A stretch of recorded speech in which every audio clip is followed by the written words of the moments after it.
আসসালামু আলাইকুম, সবাই কেমন আছেন? চলে এসেছি আপনাদের বিডি ব্লগার ঈশিতা আপু এবং ঈশিতা রহমান ব্লগ থেকে। তো আজকে আমি রান্না করে দেখাবো। একটা কড়াই দিয়ে দিলাম ফার্স্টে।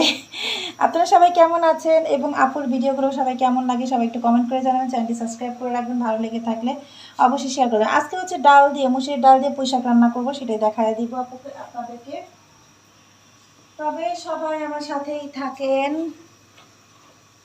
এবং চ্যানেলটি সাবস্ক্রাইব করে দিবেন, ভিডিওটা সবাই শেয়ার করে দিবেন। 2 দিন তো ভিডিও দিতে পারিনি, এখন আবার দেওয়া শুরু করেছি। আপনারা সবাই সাথে থাকলে দিতে মন চায়। তো এই যে কড়াইটা শুকিয়ে গেছে, এখন এই যে পানি দিয়ে দিব অল্প পরিমাণ। একদম সিম্পল একটা রান্না এবং খুবই মজার। তো এখানে আমি তেলটা গরম হয়ে গেছে, এখন পেঁয়াজ কেটে রাখছিলাম সেই পেঁয়াজ দিয়ে দিব। যেহেতু মসুরির ডাল দিয়ে আজকে আমি আপনাদেরকে এই পুঁই শাক রান্না করে দেখাবো। আর এখানে কাঁচামরিচ একসাথে দিয়ে দিই। এখন নাড়াচাড়া করে একটু লাল হওয়ার জন্য আস্তে আস্তে নাড়াচাড়া করে নিব। তো এখানে পেঁয়াজও প্রায় আস্তে আস্তে লাল লাল হয়ে আসতেছে। আমি এখানে লবণ দিয়ে দিব, তারপর হলুদ মরিচ দিয়ে দিব। এই যে হলুদ সামান্য পরিমাণ, বেশি দিলে না এত গন্ধ হয়। এবং গুঁড়ামরিচটা দিয়ে দিব। আমরা আবার একটু এই গুঁড়ামরিচগুলো ঝালটা কম। এই যে ধনিয়া, আর ধনিয়াটা একটু বেশি দিই যাতে তরকারিটা একটু ঘন হয়, এই কারণে। এখন একটু পানি দিয়ে তারপর মশলাটা একটু কষায় নেব।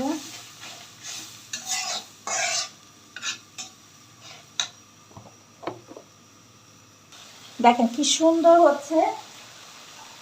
মশলা কষানো হয়ে গেছে। আর আমি এখানে ডাল ধুয়ে রাখছিলাম, হ্যাঁ, ডালগুলো দিয়ে দেব। একবারে শুকানো হয়ে গেছে। অনেকক্ষণ ধরে এই ডালগুলো ভিজে রাখছিলাম যাতে সুন্দর মতো রান্নাটা হয়ে যায়। ধুয়ে একবারে সুন্দর করে রাখছিলাম। তো এই যে আমার ডালটাকে একটু কষিয়ে তারপর এটার মধ্যে সাথে সাথে এখনই আমরা পুঁই শাকগুলো দিয়ে, পুঁই শাকও ধুয়ে রাখছি।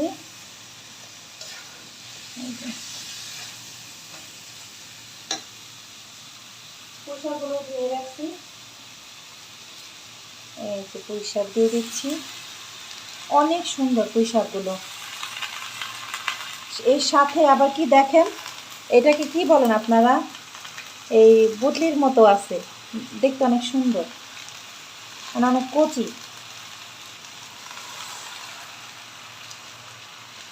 এরকম পুঁই শাক দিয়ে কারা কারা রান্না করে খেয়েছেন আপনারা একটু অবশ্যই কমেন্ট করে জানাবেন। আর আপনাদের ভিডিওগুলো কেমন লাগতেছে একটু অবশ্যই কমেন্ট করে জানাবেন, ঠিক আছে? যে ভিডিওগুলো কেমন হয়, পড়ে যাবে এরকম লাগতেছে, আর কমে যাবে।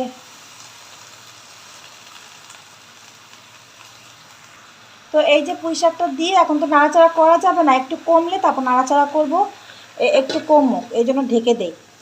ঢেকে দিলে দেখবেন একটু পরে নরম হয়ে কমে যাবে, তখন আমি নাড়াচাড়া করে দিব। এই যে দেখেন নরম হয়ে আসছে, এখন এটাকে নাড়াচাড়া করে দিব।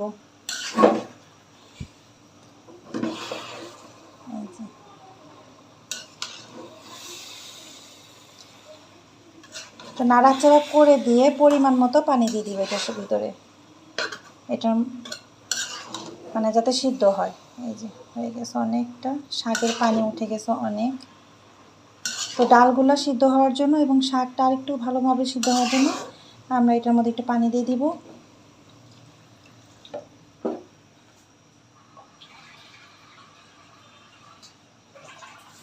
জানি না পুঁই শাক দিয়ে ডাল দিয়ে কেউ রান্না করেছেন কিনা, অবশ্যই কমেন্ট করে জানাবেন আমার মতো কারা কারা এরকম করে খান। তো আমরা এই তরকারিটা আমার বাচ্চারা আমরা খুবই পছন্দ করি, ভালোই লাগে।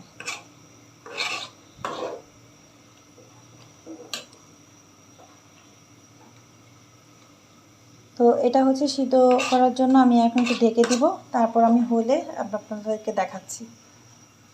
তো এই যে পানি দিয়েছি, এখন ঢেকে দিব। এটা হওয়ার জন্য, সিদ্ধ হয়ে আসলে আমি দেখাচ্ছি কেমন আমার তরকারিটা কেমন হয়।